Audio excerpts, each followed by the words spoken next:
Whenever I look at the character of Luke Skywalker in the original trilogy, by far one of my favorite characters, not just in Star Wars, but also in pop culture, it was very much a letdown to see exactly how the character of Luke was used in The Last Jedi by director Rian Johnson, and how little of Luke that we really got in Episode 9, regardless of the film being called The Rise of Skywalker, or being a part of the quote-unquote The Skywalker Saga. This is Mike Zero. Make sure to subscribe if you are new to the channel for future Star Wars content. Now, one thing about the future of Star Wars is that we do know that Disney and Lucasfilm are currently developing their new Star Wars universe. In case you guys did not know, this new EU, if you will, is going to really consist of movies, TV shows, comics, books, novels, video games, and so much more to come. That's really going to bring the fans into new eras, into a new franchise, essentially, where Star Wars is going to have a different feel. Now, the thing about this is that we also know that Disney is, of course, currently in a stage where they are very desperate. They're trying to reunite the Star Wars fan base, and to that I have to say this, is that they wouldn't be in this position if they really listened to the majority of the Star Wars fans in the first place, if they just did that right off the bat. We wouldn't have issues like this, which is very unfortunate. So, when we look at the character of Luke Skywalker, obviously things are coming for the future. Very satisfying and hopeful things by, of course, Disney and Lucasfilm here. Now, what's really intriguing about all of this and what Disney actually has planned is that now that both Disney and Lucasfilm are currently focused on the future of the franchise, such as with their new Star Wars trilogy and their new Star Wars universe, many fans have been very curious as to what the future of the franchise will look like by Disney.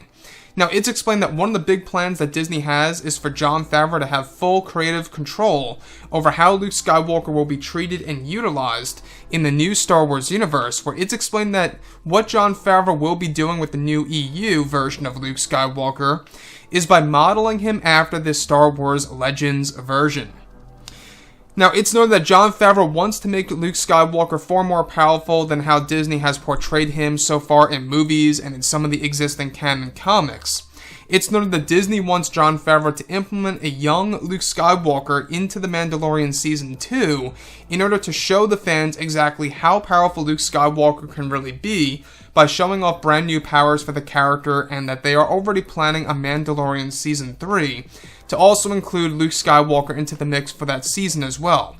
Now, it's noted that one of the big planets that they are going to include in future seasons of The Mandalorian is Tatooine and the popular location of Jabba's palace, to show fans what it's like some years after the end of the Empire.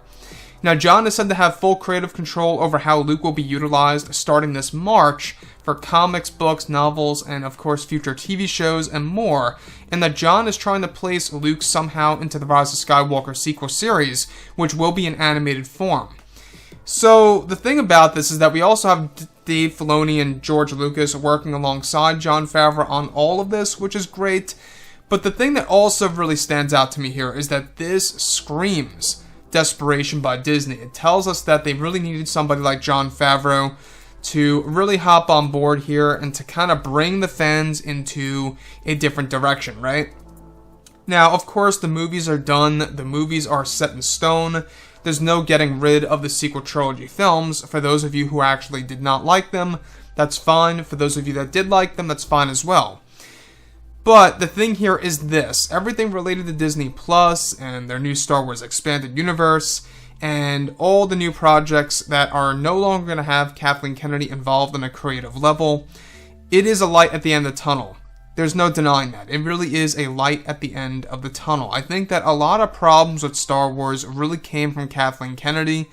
Not necessarily the writing from J.J. Abrams or, not necessarily the writing from, other creatives on board of the other Star Wars projects.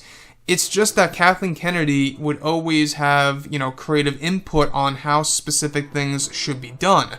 I don't know if you guys knew this, but even for Rogue One: A Star Wars Story, we were supposed to have a full-on Darth Vader beach slaughter scene that was completely deleted, and the entire filming sequence was canceled by Kathleen Kennedy. There was this original idea to actually have Darth Vader telling his stormtroopers to put him on that beach and have this crazy wild scene. So the fact that they're trying to really make things up for Luke Skywalker as another example here, is yet another piece of proof that, you know, Disney didn't totally understand Star Wars prior to when Jon Favreau didn't really have as much full creative control here, right?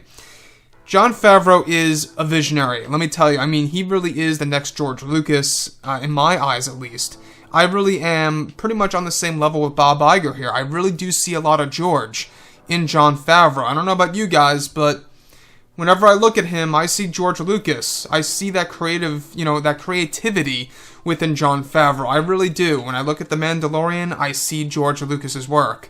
And you can really see where he's coming from. So, with that being said, guys, drop a comment below. Let me know what you think about all of this in the comments. And if you guys did enjoy the content for today, do make sure to drop a thumbs up on this video to support the channel. I thank you all so very much for the kind support, and I'll catch you guys next time.